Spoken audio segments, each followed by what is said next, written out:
여러분 안녕하세요. 제인킹입니다. 네, 오늘은 제가 한국어 왜 이렇게 잘해요? 이라는 질문을 정말 많이 받았어요. 그래서 그런지 저를 아예 조선족이라고 생각하셨던 분도 정말 많았어요. 그래서 이 점에 대해서 오늘 한번 얘기해 보려고 합니다. 그 다른 영상에도 말했다시피 저는 한족이었고, 그리고 한국에 처음 왔을 때 한국어를 정말 하나 둘 셋 조선족 말고는 한국어를 하나도 몰라요. 그냥 안녕하세요도 모르는 정도였으니까 그때는 한국에 와서 이제 외국인 학교에 입학해가지고 거기서부터 이제 한국어를 배우기 시작했죠. 제가 공부했던 방법은 제 기억대로는 처음에 정말 유치원생들 공부하는 그 수준이잖아요. 그때 제가 물론 17살 때였고, 일단 가나다라부터 외우고, 그 다음에 아야, 어요, 오요, 우유까지 또 외우고, 발음할 때는 사실은 제일 어려웠던 게 이제 왜, 무, 매, 우이 막 이런 게 정말 어려웠어요. 지금도 어려워요. 네, 그랬던 기억도 있고, 그리고 처음에 그 유치원생한테 앞면은 이제 그림이고 뒤에는 이제 글씨로 적혀 있는 거 있잖아요. 한국어를 어느 정도 좀 됐을 때, 어느 정도도 아니다, 한 몇 달 좀 배우고 선생님이 그걸 딱 이거 뭐야? 한국어로 맞춰라, 이런 식으로 이렇게 가르쳐 주셨고, 또 한편에 외국인 학교이다 보니까 다른 나라 친구들이 하고 커뮤니케이션 할 수 있는 말이 없는 거 있잖아요. 그래서 처음에 왔을 때 다들 모르니까 그러면 막 손짓, 발짓, 막 그림도 그리고 막 난리 났어요. 그때는 막 그거 와 이러면서 펜을 들고 종이 들고 막 그리는 거, 이거 한 이 정도만 알고 있을 때였거든요. 그래서 그렇게 의사소통을 하고, 그리고 점점 이제 한국말이 조금씩 늘니까 이제 그 친구들과 소통하려고 더 한국말을 열심히 많이 썼던 것 같아요. 네, 제가 생각했을 때 언어는 정말 많이 말을 해야 돼요. 말로 정말 부끄럼 없이, 내가 틀려도 상관없으니까 그냥 막 이렇게 말해야지 늘 것 같아요. 그리고 초반을 지나고 난 다음에 이제 한 중간쯤 됐을 때 한국어는 사실은 몇 달만 있어도 알아는 다 들어요. 알아는 듣고 약간 헷갈리는 게 있죠. 여기 에피소드 하나 있어요. 제가 막 시장에 가서 뭘 사야 되는데, 그때 막 옥수수였나? 네, 옥수수 사려고 했었는데, 근데 할머니가 2,000원 주시오! 이러는 거예요. 근데 제가 2,000원, 중국어에서 숫자는 2는 1인 거예요. 1. 2, 2, 3, 4인 거잖아요. 그러면 2,000원 주세요. 그럼 제가 1,000원인 줄 알고 있는 거죠. 그래서 딱 1,000원만 내밀었는데 2,000원! 막 이러는 거예요. 그래서 모르겠어요 하니까 2,000원! 막 이러니까, 그래서 2,000원 두 개였다는 거구나. 그래서 1,000원 더 드렸다는 드렸다는 그런 일이 있었죠.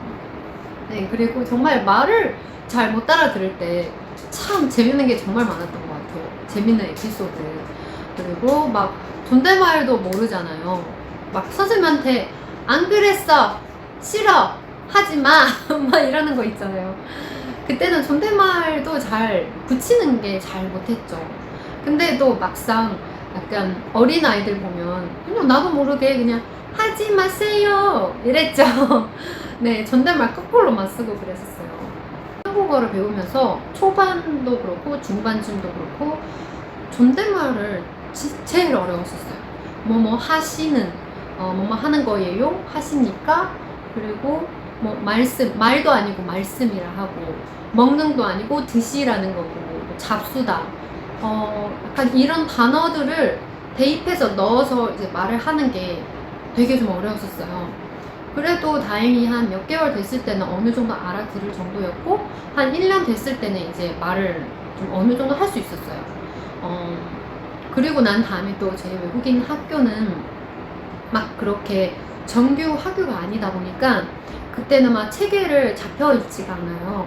그래서 처음에 저는 가나다로부터 배웠다가 또 새로운 학생들 많이 입학해 오면서 그때 반도 나누지 못하고 다 같이 섞여 있는 거예요. 그래서 그 새로운 학생들 위해서 초급 한국어를 또 시작하시더라고요, 수업을. 그래서 제가 이미 한 초중급 정도 되었을 때도 다시 또 초급을 이제 배우는 거죠. 그렇게 해서 한 3번 정도 됐던 것 같아요. 네, 그래서 이렇게 2번 말고 한 번 오고 또 한 번 오고 해서 제가 한 1학기 때, 1학기 아니다.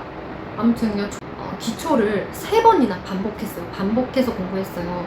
그때도 같이 했던 친구가 우즈베키스탄 친구인데, 그 친구가 좀 되게, 나 다 아는 건데, 막 지루해, 짜증나, 막, 선생님 나 다 알아요, 막 이러는 거예요. 근데 그때는 저는 좀, 약간 사실은 가정에서의 문제도 있었고, 어머님은 아무래도 한국에서 말이 이렇게 소통이 안 되니까 정말 억울하게 많은 일들을 당하시더라고요. 그래서 그런 거 보면서 나는 좀 도움이 되어 드려야겠다. 그리고 열심히 한국어를 잘해야겠다라는 생각을 들었어요. 그래야 어머님의 대변인이 될 수 있는 거잖아요. 엄마가 하고 싶은 말을 할 수 있고, 또 내가 하고 싶은 말을 이제 당당하고 정확하게 이렇게 할 수 있지 않을까. 아무튼 그런 다진 그런 마인드? 네, 가지고 있어서 그런지 나는 그래, 기초로 돌아가서 내가 좀 더 튼튼하게 잡아보자 해서 그냥 불평 없이 그냥 계속 배웠던 것 같아요. 또 이게 처음에는 어렵지만 2번째, 3번째 하니까 너무 쉬워지고 머릿속이 좀 더 명확해지더라고요. 그래서 지금 생각해보면 그런 점들 때문에 조금 더 한국어를 구사 능력이 조금 더 있는 거 아닐까 하는 생각도 들고, 또 이제 중급, 고급 정도 이제 됐을 때는 거의 제가 사실은 2년제, 3년제 됐을 때는 이제 웬만하면 다 말을 할 수 있거든요. 네, 근데 학교에 있다 보니까 그때 토픽 한국어 능력 시험 있잖아요. 그거는 처음에 막 볼 생각도 없었대요, 선생님들이. 네, 나중에 제가 한 3, 4년 됐을 때 그때 선생님들이 그럼 토픽을 한번 보자. 그렇게 해서 제가 그때부터 한 1급, 초급, 중급 이렇게 공부하기 시작했어요. 그리고 1급, 2급 이게 초급이라고 하고, 중급은 3급, 4급이라고 하고, 네, 고급은 5급, 6급 이렇게 하고 있는데, 저는 그때는 학교도 그렇고 방금도 얘기했지만 체계를 잡히지 않는 상태여서 선생님들도 정말 그냥 가면서 보고 있는 거 있잖아요. 약간 가면서 애들 어떻게 교육시킬지 네, 그렇게 하다 보니까 저는 한 3, 4년 됐을 때 초급을 일단 보자 해서 바로 그냥 합격하더라고요, 초급은. 근데 3, 4년 됐으니까, 그리고 이제 중급을 보게 되는데 중급은 확실히 초급에 비해서 그 레벨이 확 올라가더라고요. 그래서 제가 중급을 공부할 때 살짝 조금 어려워했던 것 같아요. 그래도 그때는 정말 방금 다짐했던 거 있잖아요. 그 다짐하면서 또 사실 공부했던 그 중간에도 정말 많은 일들이, 그러니까 마음적으로 힘들었던 일들이 많이 있었는데, 그때는 막 내가 잘해야겠다. 약간 옛날에 중학교 다닐 때 막 중국에 있을 때 막 공부에 막 이게 없었거든요.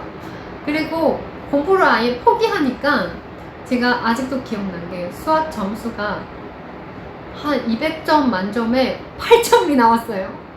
8점. 네, 정말 포기하니까 그러게 되더라고요. 그냥 다 찍었거든요, 그때. 막 그때는 좀 약간 건방졌던 것 같아요. 그냥 어차피 나는 한국에 가니까 엄마랑 같이 있을 거니까, 중국에 더 이상 없을 거니까 그냥 공부 안 해도 괜찮겠지, 막 그런 생각을 되게 지금 생각해보면 정말 너무 건방지고 너무 어리석은 것 같아요. 어리석은 것 같아요. 그래서 좀 되게 사실은 호해는 안 해요. 근데 뭐 이미 지나간 거니까. 아무튼 그랬는데 정말 중국하고 그 공부에 대한 마인드하고 한국에 있을 때 공부에 대한 그런 마인드 너무 다른 거예요.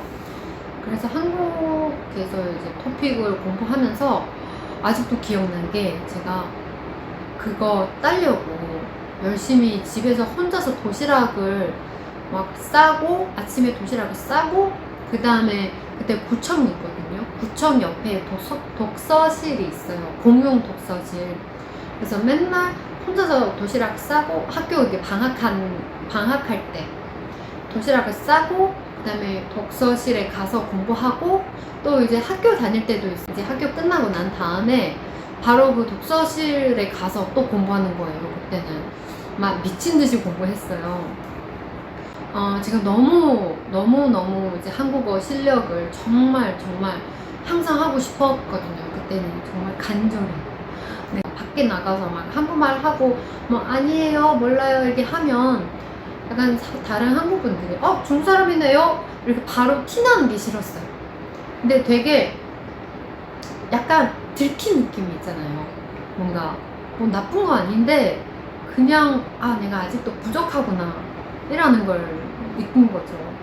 그래서 되게 언젠간 내가 아예 말을 해도 한국 사람 못 알아들을 정도 돼야 되지 않을까 하는 그런 각오 가지고 열심히 발음을 연습을 했었죠. 제가 느껴봤을 때 중국 사람들이 발음 안 되는 발음이 몇 개 있어요. 일단 시읒 안 되고 리을 안 되고 은, 는, 을 이게 잘 안 돼요. 네, 또 뭐 더 있을 수도 있겠지만 약간 받침 있는 단어 정말 약간 좀 어려워하는 것 같아요. 그리고 그런 부분에서 이제 너 중국 사람이구나? 이런 티를 제일 많이 내는 거죠. 그래서 저도 사실은 그런 점을 되게 극복하려고 많이 노력했었어요.